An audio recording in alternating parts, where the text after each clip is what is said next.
Vagabond leaves Brittany on May 12, 2002, heading north. Eric, if you pass between the islands, you can maybe gain 10 minutes on the whole program. Listen, 10 minutes out of a year and a half is pretty important, no? It's Captain Eric Brossier and navigator Franz Pansondicel, first met during a previous expedition. They now share their passion for the ocean and the Arctic aboard Vagabond, a vessel specially designed for sailing in icebound waters.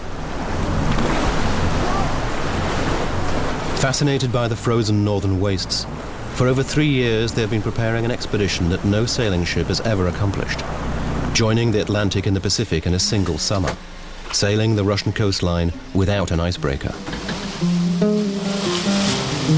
This maritime route is completely frozen during the winter. The brief Arctic summer leaves only a narrow and perilous passage between the ice floes.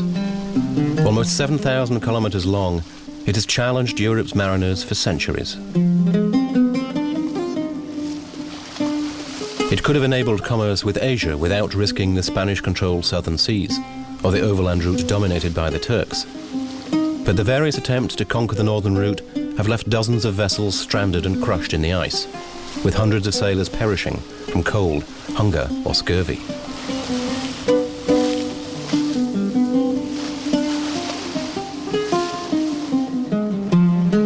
A sea route become a myth, known to the world's navigators as the Northeast Passage.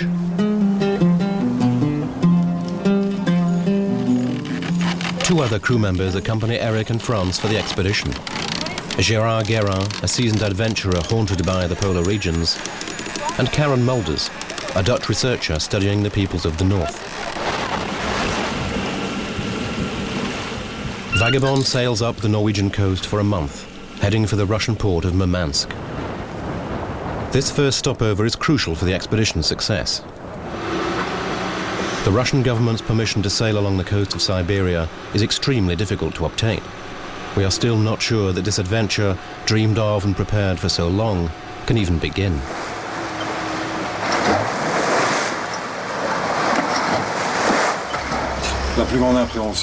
My biggest worry is the final verdict from the authorities. We know full well that it might be negative, so we have to keep our fingers crossed. We can't really change the Russians' policy.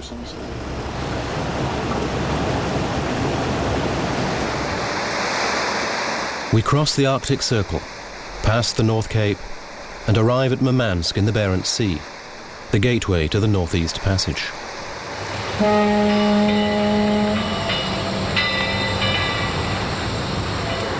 With over 400,000 inhabitants, Murmansk is the biggest city in the Arctic, a fishing port, for centuries supplying the towns and cities of Russia, and a military haven for a substantial part of the Russian fleet.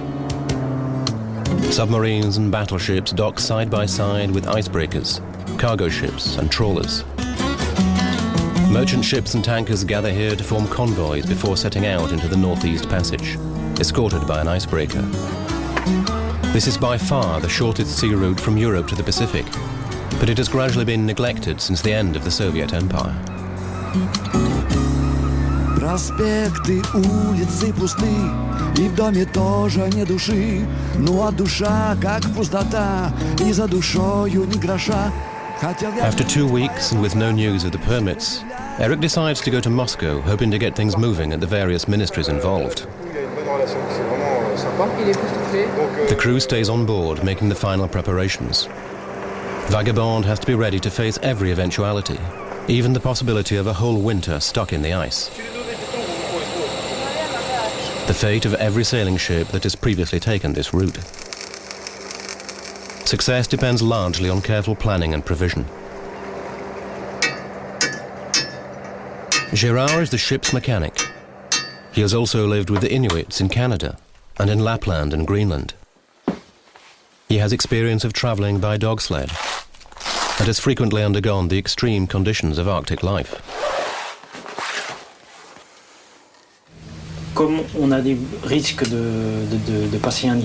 As there's a risk of spending the winter in the ice, I wanted to be completely self-sufficient in terms of repairing things. If something happens to us, I want to be able to fix it. So I've brought soldering equipment and a lathe and tools like a circular saw and a jigsaw. But well, we can repair small problems, but if we hit an iceberg and it damages the hull, well, we can rig something to get to a port. But we can't repair everything, just the basics, little things. France has been preparing the food supplies for several months. The unpredictable nature of such an expedition imposes daily rationing in order to be as self-sufficient as possible. For 6 people, for 1 year, there's 100 grams of carbohydrates per day, so that makes what? That makes 200 kilos of carbohydrates, then 200 kilos of cereals, 100 kilos of chocolate, 100 kilos of peanuts, a whole bunch of scary quantities like that. It's the stuff of your typical, basic survival meals. But then we add to that, like if we go fishing, we can get some fish. And so the result is that we have enough for 6 people for 1 year.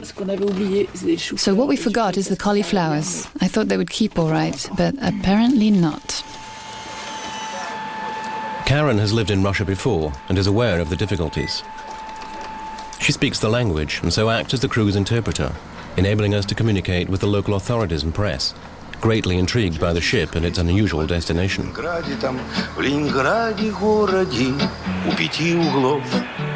Получил по морде Сани Соколов. Пел не музыкально, скандалил, ну и значит правильно, что далее. В Ленинграде городе тише благодать, где шпана и воры где, просто не видать, не сравнить с Афинами, прохладно. As the Russian red tape process drags on, another foreign sailboat arrives alongside Vagabond, the Dagmar Iron. The captain of this venerable vessel, also awaiting the go-ahead for a bid to cross the Northeast Passage, is Arved Fuchs. He has already made 3 attempts, without success.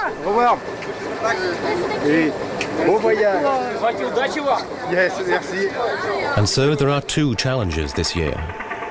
But Dagmar Iron has managed to finalize the paperwork before us and sets out with a considerable advance.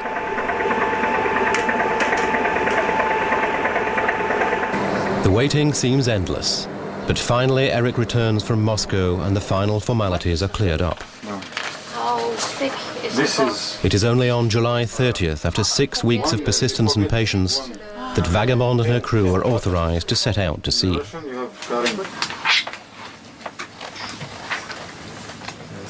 This permission does not give the right to do any scientific research in the Russian Arctic, to fish or to have tourism in the time that you pass the Northern Sea route.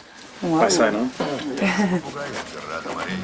Родился я в 2000 году в банановой чаще. Мой папа был папа-попугай, какаду, тогда еще не говорящий. Но вскоре покинул я девственный лес. Взял в плен меня страшный Фернандо Кортес. Он начал на бедного папу кричать. А папа Фернанди не мог отвечать. Не мог, не умел отвечать. И начал я плавать на разных судах в районе экватора в северных льдах. Давали мне кофе, какао, еду, чтоб я их приветствовал, how do you do. Но я повторял от зари до зари. Карамба, коррида и черт побери! 7 лет я проплавал по морю. For diplomatic reasons, and to obtain the permits, we have taken on a new crew member, Boris Volny, a Russian navigator with experience of convoying tankers and cargo ships along the northern route. 5 seas lie ahead of us, and beyond the Bering Strait and the Pacific Ocean. Our objective seems very far away indeed, but if we reach it this year, it will be a significant victory in the history of polar navigation.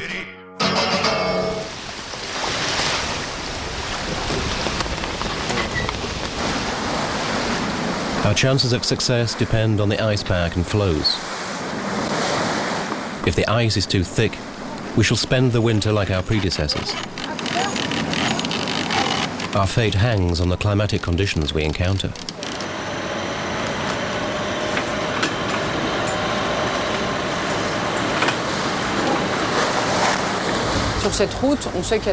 So on this route, we basically know that we'll have ice on the left, to the north, and land on the right. So we have to hope that there isn't a cold front that squeezes us in against the coast. In fact, it's a bit more on the physical resistance side that I'm a bit worried. If we have heavy ice over a long period, we'll have to organize ourselves accordingly, which means taking 2 hours sleep every 4 hours. Eric, Franz and Gerard share the watches. 4 hours each, day and night. Single-handedly responsible for navigation and looking out for ice. We have to pack up the sails.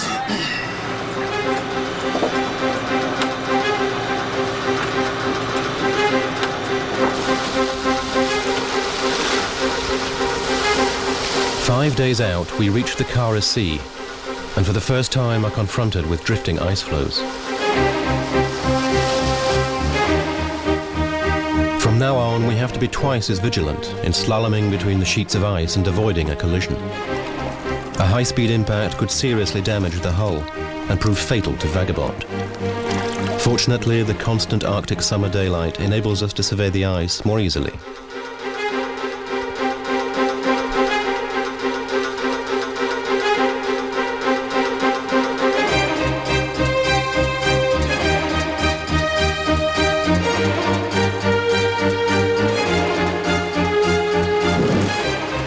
This is not Vagabond's first experience of such conditions. It was designed specifically for polar navigation and has sailed much of the Arctic. Its effectiveness in ice lying in a reinforced hull, propeller protection and an inclined bow. The bridge is positioned well forward and has large windows, providing shelter for the helmsman, guided by a lookout in an observation post at the top of the mast. Known as the Crow's Nest, this aerial viewpoint enables the crew to pick out the best route when the ice floes are too dense.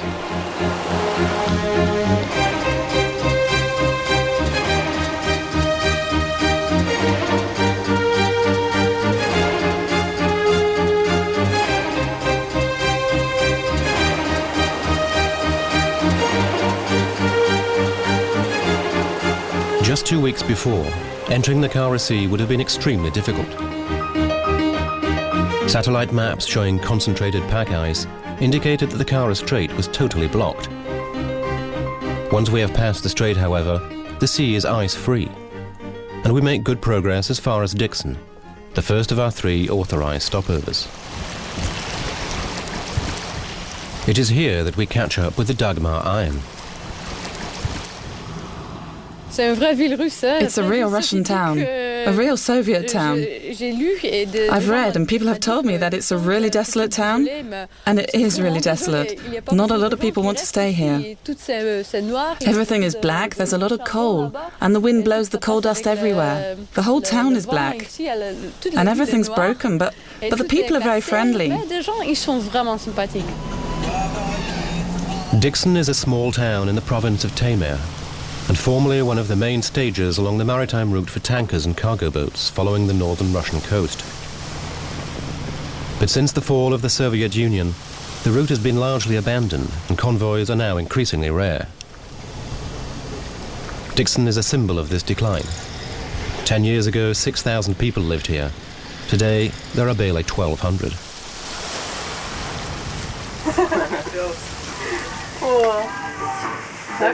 We meet some Russian school children who have come to Dixon to visit an ice station. Karen shows them round the wheelhouse and living quarters.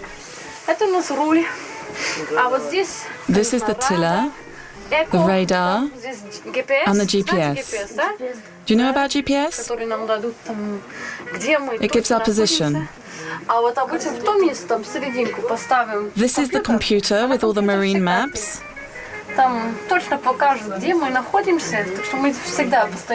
And here we have the satellite liaison, which among other things gives us the weather and ice conditions.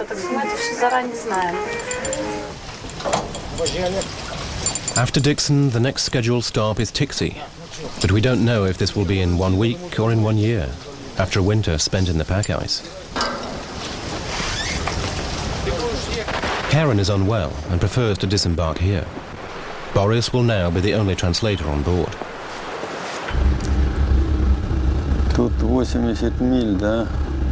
We have covered the first third of the journey in record time, but we still have 5,000 kilometers to go. If we want to have a chance of reaching the Bering Strait this year, we will have to leave soon, as the ice movements are dangerously unpredictable. We set out just a few hours before the German sailboat Dagmar Iron, heading for Cape Chelyuskin, the northernmost point of all the continents, and one of the most treacherous passages along the route.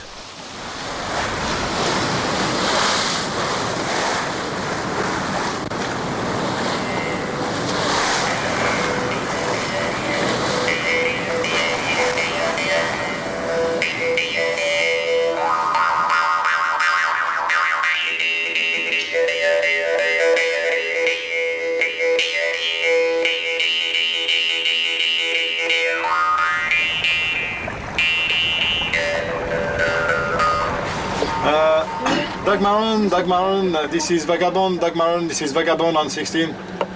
We tried to stay in radio contact with the Germans, to exchange information about the weather and ice conditions, as well as to know their position.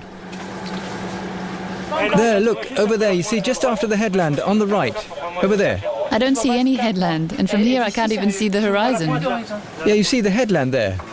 Dagmar, this is Vagabond, Dagmar, this is Vagabond calling. Dagmar, do you hear Vagabond on 16? Vagabond, Dagmar on. Yes, oh, I can read you 5-5, I can read you 5-5. What is your position? What is your position? What is your position, over? I give you our position. Our position is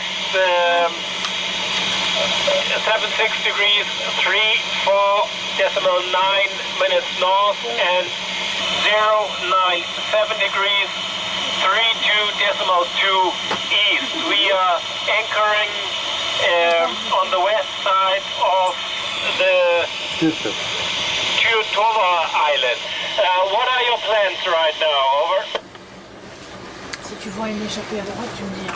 What are our plans? Sailing or not? There is a little ice. There is a little ice around and fog.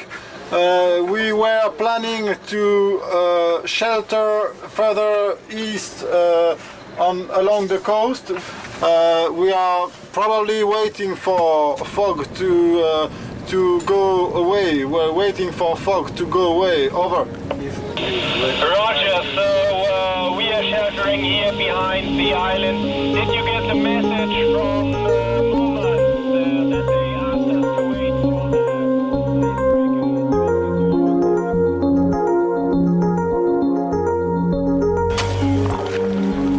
On several occasions, we have to use poles to keep moving. They help us push against blocks of ice and work our way through the icy maze when it's too dense to sail freely.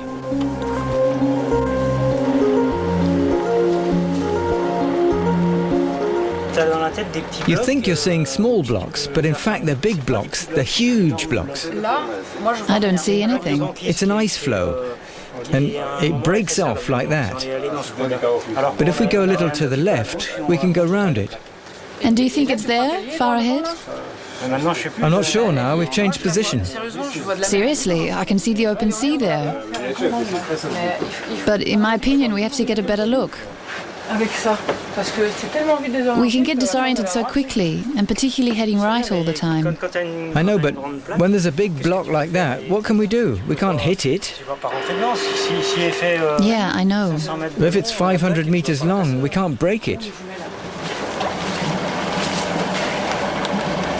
For the first time, our progress is halted.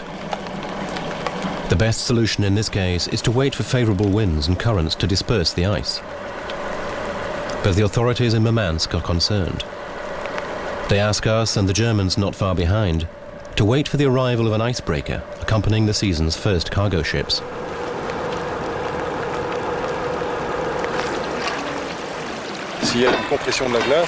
If the ice is packed around us, we have to make sure it applies pressure no higher than the waterline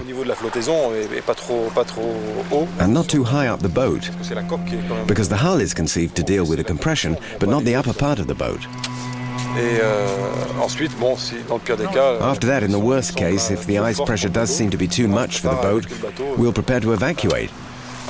Try to reach some solid ice floes and wait to see what happens.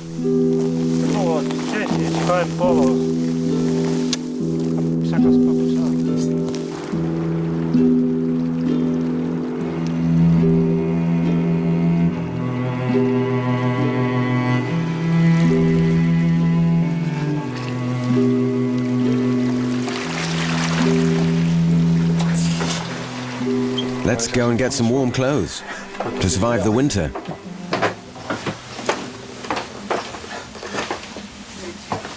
Do you have the trousers you need? Trousers? Or tights? You don't want to put anything else on? Yeah, I've got tights. Yeah. Anyway, we agreed you'd wear the warm padded trousers. Yeah. The ones I brought.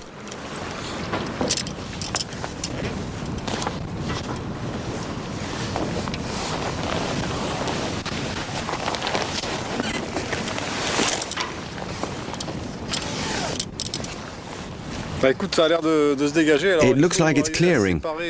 We have to try and distinguish between the fog and the clouds, between the water and the ice. It's not easy to see very far.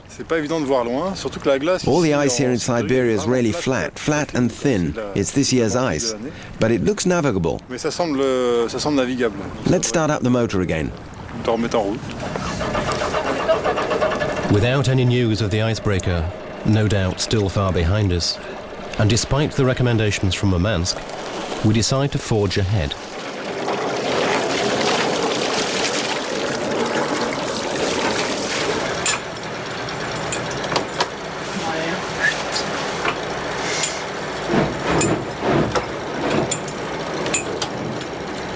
We'll have to do a left-right maneuver. Tout de suite à gauche. Hard left now? Dans 50 mètres. 50 meters ahead.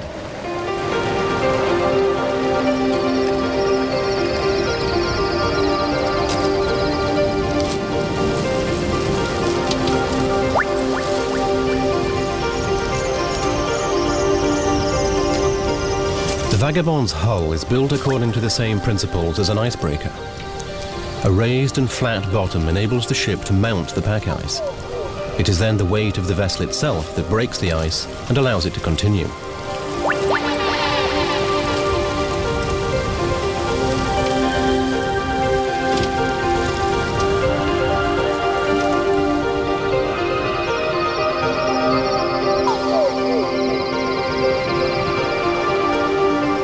Just 3 days after leaving Dixon, Cape Chelyuskin appears ahead of us.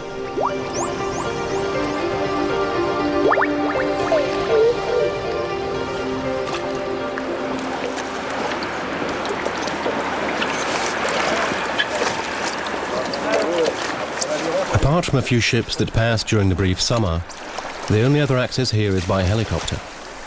The extreme winter temperatures and long polar nights make this one of the most inhospitable places on the planet. And yet a score of scientists and military personnel live here.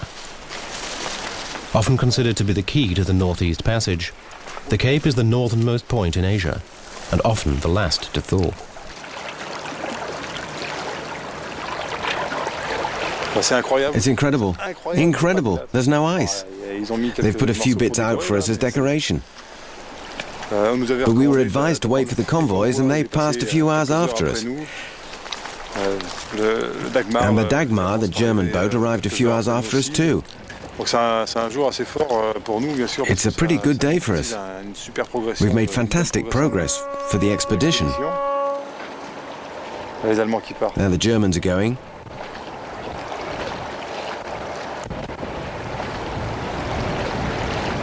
Last year, the strait never thawed out at all. It was absolutely impossible to get through. We don't know how quickly we're going to move forward through whatever lies ahead, but I'm starting to feel quite confident. I really have the feeling we'll be in Providinia by September at the latest.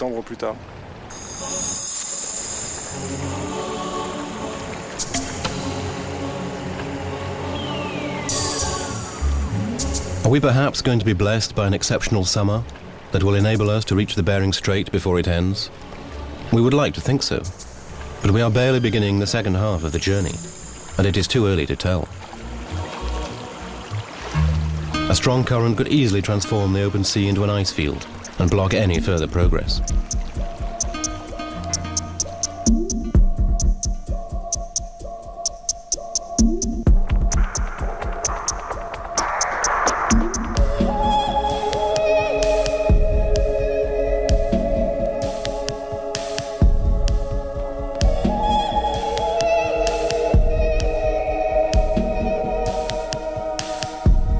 Three days after rounding Cape Chelyuskin, we again face an impressive concentration of ice floes. An endless array of drifting pack ice spreads out before us, and we shall have to study our route very carefully if we are to avoid being trapped in the midst of this frozen labyrinth.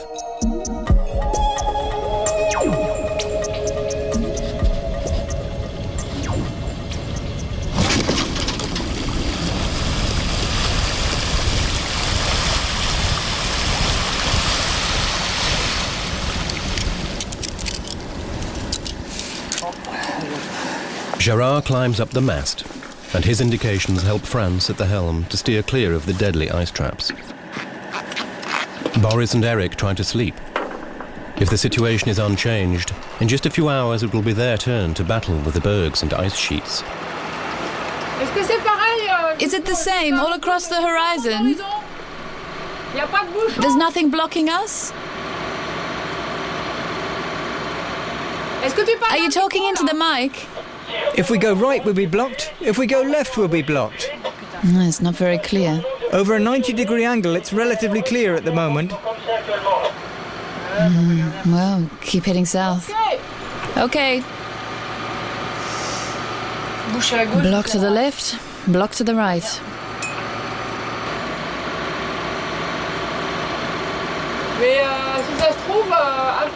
Maybe there'll be some open water to the south. Honestly, even with the binoculars, I can't see any clear water.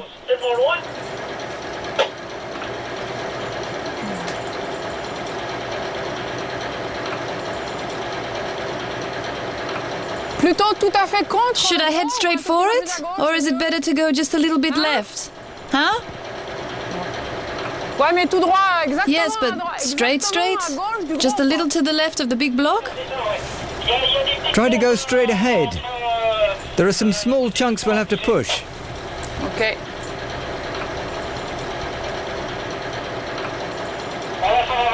I didn't see it, but it's a pretty big block of ice there. Can I go left then? We're in a bit of a dead end here. Well, I'll try. I don't know what to tell you, France. Give me a minute to think about it, will you? Well, what I can see there, I'm going to try and push it.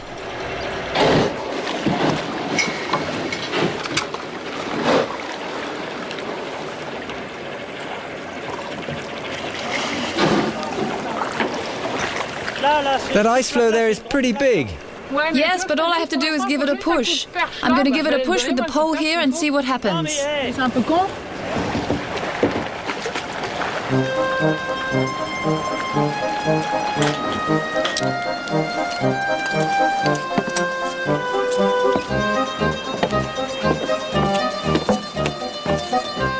I'll check we're all right along the sides because I don't know what the impact will be like.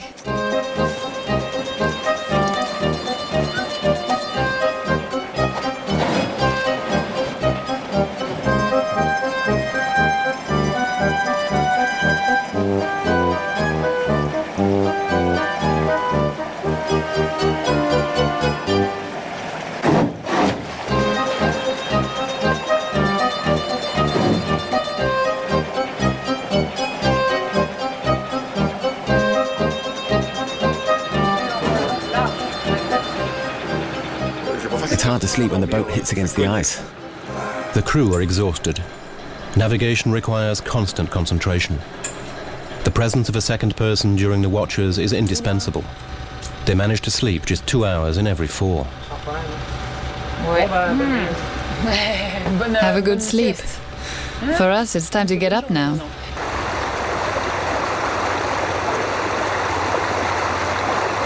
After several hours weaving through the ice, a channel opens up ahead towards the south. We change course, putting an end to a combat of uncertain outcome. With a certain relief, we once more reach the open waters of the Laptev Sea.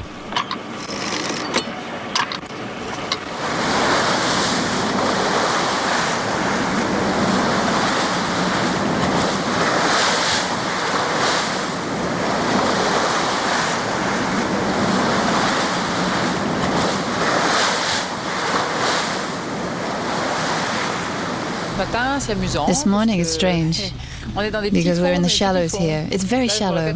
I can see 4 meters here, 3 meters 80, and there are waves too. And it's curious because we can still barely see the land, and it's only 4 meters deep. But we're moving along okay. Just before, we had favorable currents, and we're doing 7 knots. I also think we've lost the Germans, Dagmar, because nobody's seen them between here and Tixi. But for us, the situation is good. We just have to keep an eye on the seabed.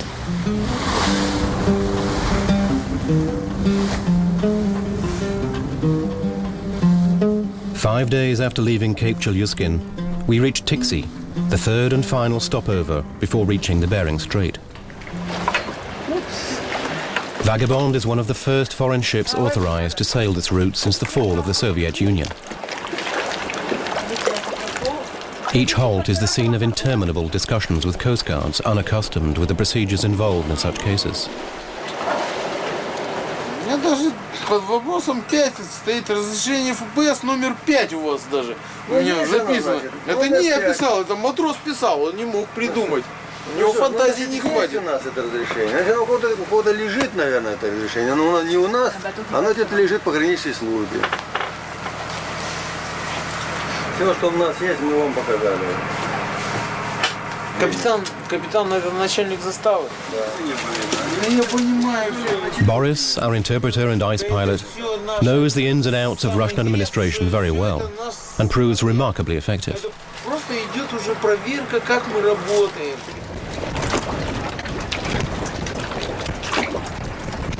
Like Dixon, Tixi is one of the principal ports on the Northeast Passage, and the town has seen both its population and commercial activity waning year after year. In 1999, a Russian sailing ship, the Apostle Andrei, attempted to cross the passage in a single summer, but got no further than Tixi. As the capital of the Yakut province, Tixi is home to many Evenekis, Russians and Yakuts. The hardships and economic crisis of the post-communist period brought unemployment and poverty to certain Siberian minorities, while others reorganized and adapted by reverting to a more traditional way of life.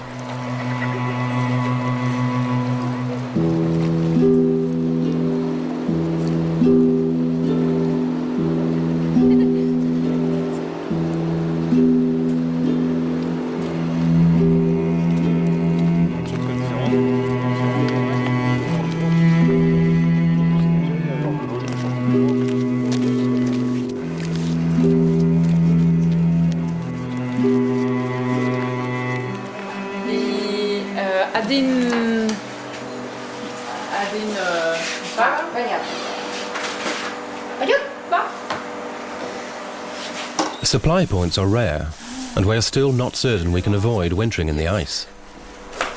As France tries to find a few French vegetables, Boris negotiates the price of fish with 2 Eveneki fishermen. Это уже 3 килограмма. 3 килограмма. Так. The deal doesn't cost us very much at all, but for the fishermen, it's a real windfall. 300 тут было. 300 было? Да, ну и это самое, значит, короче, 4,5 килограмма получается. То, что тут 5 килограмм, ну давай, чё. Gerard checks the quality of the fuel before filling up for the last time on the expedition. The 4,500 litres will be used to run a central heating system if we have to spend the winter on board. Heating is essential round the clock, as temperatures in Siberia regularly dip to minus 40 degrees.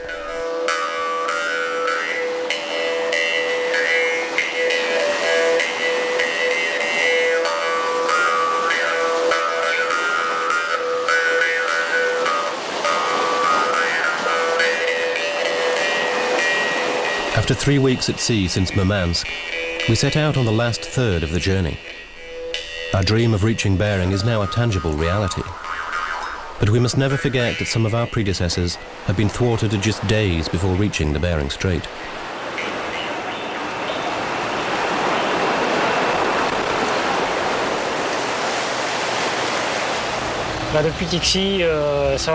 Since Tixi we've been doing all right, making good progress. Except that there's fog. It's completely foggy. The temperature's dropped a bit and darkness is falling again. So that's not so funny. At the moment we're okay, there's no ice, but when we do get ice it'll be a bit hairy, particularly at night. The night plus fog plus ice, that's a lot of problems altogether.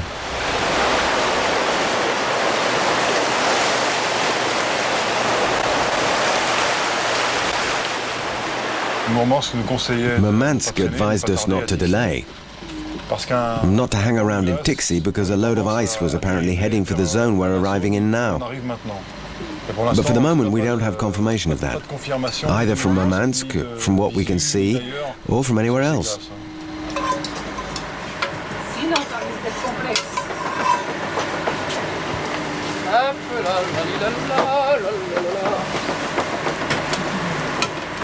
Yes. You will go up. Oh. Oh. Ah non, non, non. Plutôt là. Non, mais non. Servez-vous. Directly, hein. Tout est sur la table. Un peu de ça. Ah ouais, mais là c'est trop plein. Anyone surveying our route? Because you never know. Moi je regarde, ouais. Mais je vais me mettre au bord là encore.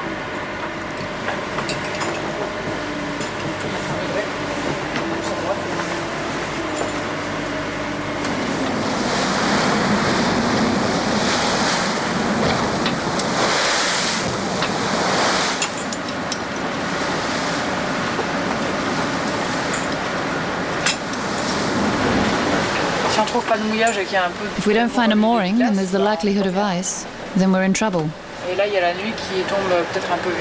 And night's falling pretty quickly.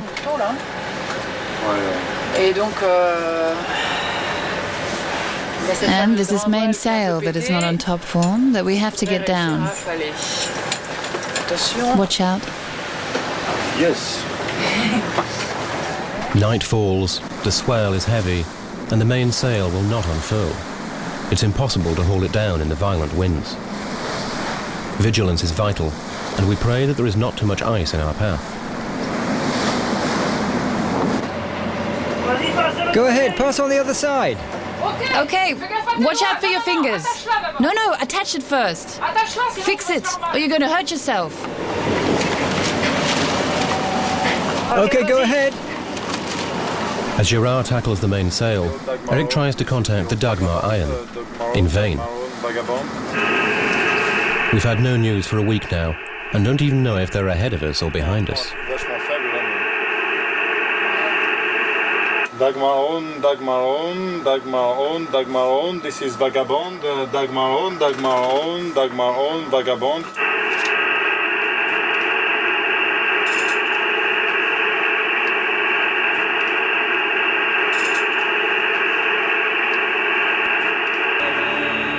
The Arctic summer nights are short, but nocturnal navigation becomes increasingly risky.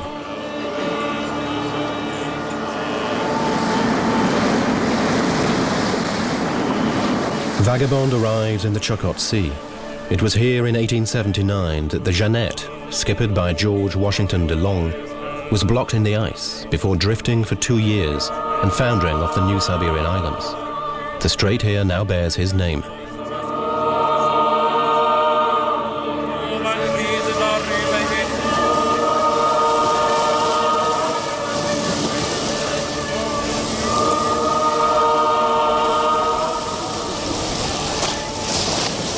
It's a rough night.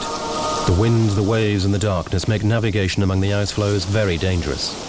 Once again we have to double up the watches and cut down on sleep. Messieurs, dames.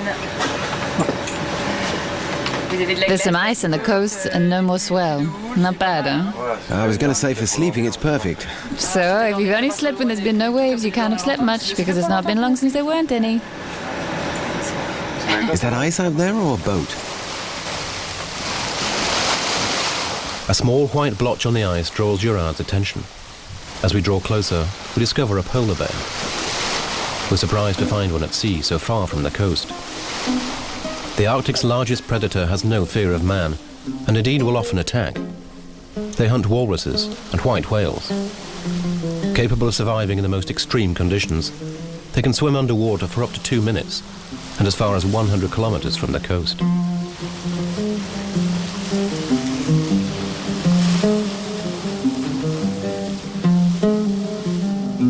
Just 28 days after leaving Murmansk, we find ourselves approaching the Bering Strait.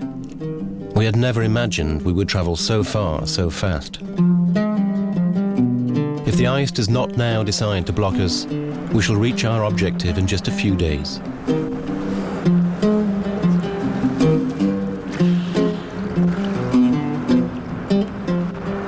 The rapidity of our progress and the lack of authorized stops have not quenched our thirst for discovery, and so we improvise a few ports of call.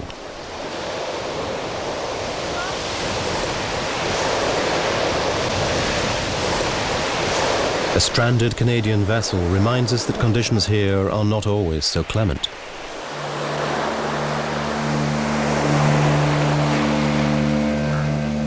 In a small bay not far from here, the Swedish mariner Nordenskjöld was trapped in the ice aboard the Vega on September 30th, 1878, just 1 day away from the Bering Strait. After a long, hard winter in the harshest of conditions, he became the first man to conquer the Northeast Passage. Attempting the same feat in a 48-foot sailboat in a single summer is a modern-day exploit. But we should pay homage to those great Arctic adventurers who came here before us, and who almost succeeded without the means and resources that we have today.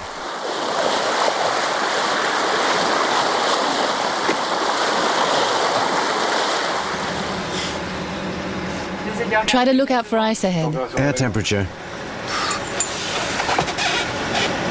3.3. Oh, we're not there yet.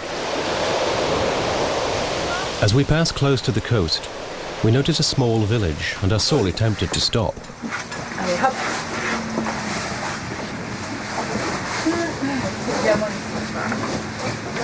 Shall I roll it up? Yes, go ahead, yes.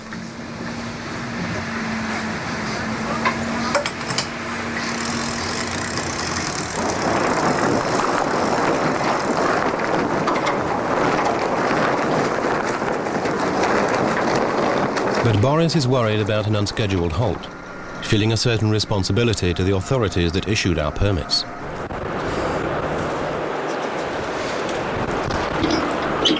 You must have permission for your visiting or this show. Don't worry. No,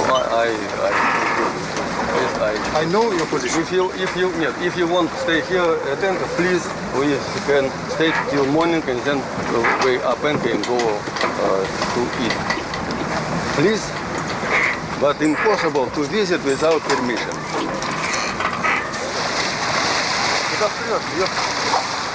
Слушай, у вас какие-то власти есть тут, нет? Есть. Кто у вас есть? Портнадзор или что-нибудь, или пограничники? Нет, это совет только, и все. Ну а как вот еще приходит сюда, как вот все утром. Так все обращайтесь, они у вас по рации. А какой канал? Какой канал? 58-85. Это чистота? Чистота. Дело в том, что это же иностранцы, а проблем не будет. Нет? Здесь только представитель власти поселка, и все. Ну хорошо, вы позовите его, чтобы он на чистоту вышел сейчас.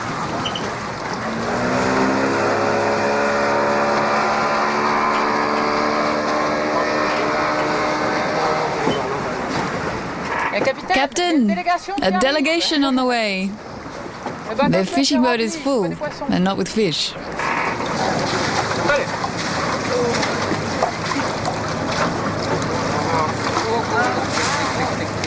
Even before we set foot on land, the villagers' curiosity is aroused. They have little contact with foreigners, and there are many questions to ask. Но только у вас рыбу ловите, да, еще? Нет, оленеводство, охота на зверя. Yes. Очень рано море открылось, такого практически очень редко. Ну, клуб, кстати, это самое Пародия на клуб, он уже у нас такой, в таком состоянии, что... Кинотеатр, да? Нет, кинотеатр. Через 2 года вот новый был строится. Телевидение достается? Телевидение, да. Приемная станция Москва, телевидение... 3 канала. 3 канала работают.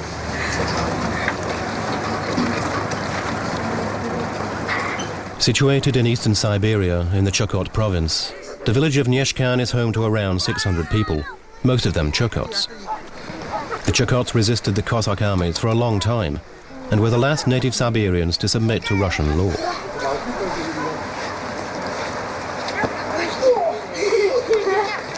Today they number around 15,000 and raise reindeer and hunt walrus and other marine mammals. We head back to sea, and sailing conditions are ideal. The Bering Strait is not far away.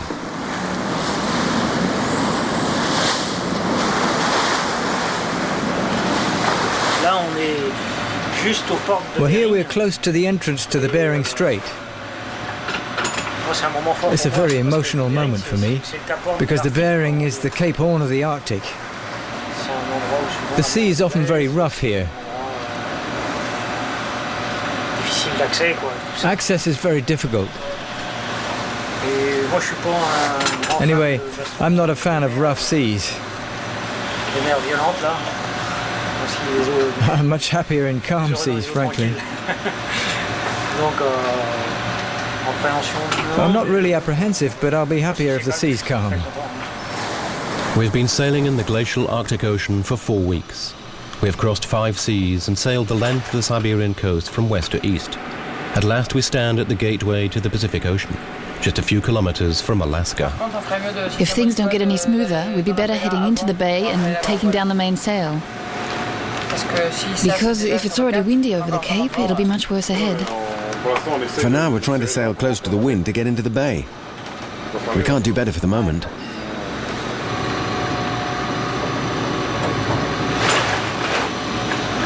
Are we bound for Anchorage? Yes.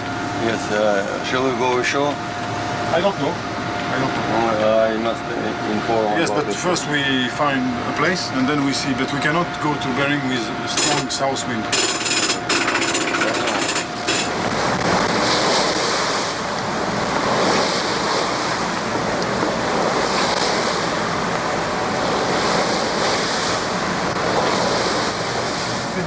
Once we've dropped anchor, we can take the time to lower the main sail.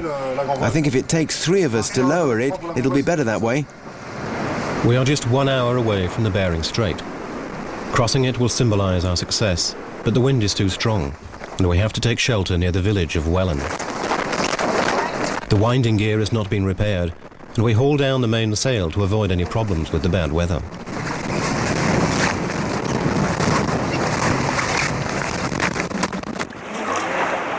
The wind has turned and is now favorable for reaching Bering, but the swell is heavy, and it is too dangerous to be riding at anchor. Vagabond could drift into the cliffs. It's pretty dynamic, with a swell like that.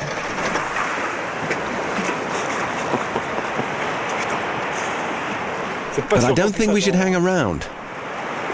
We learn by radio that the Dagmar iron is far behind us.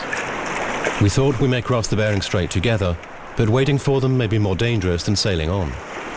We shall therefore cross the Bering tonight.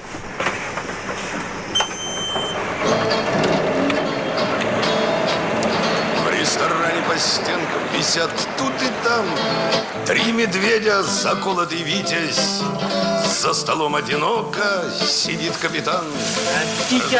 A delicious little caribou stew to celebrate the end of the Northeast Passage. Ладно, выпей, давай-ка. Traversing the Northeast Passage in a single summer by sailboat is a first in the history of polar navigation. Обязательно буду. À l'abordage du Cap, Ну так что ж сказался Хмелевский капитан? Пьешь ты красиво, однако, а видал... So there we go. We've rounded the Cape. Today, after spending the winter in the Pacific, Eric, France and Gerard are preparing to return to Brittany. Among the many different routes they can take, they will again choose the Great North, but this time along the coast of Canada, completing the circumnavigation of the Arctic. Он ругался и пил.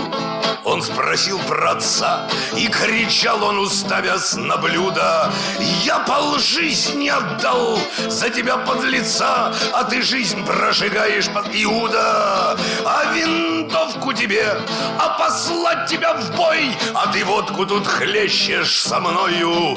Я сидел как в окопе под Курской дугой, там, где был капитан старшиной».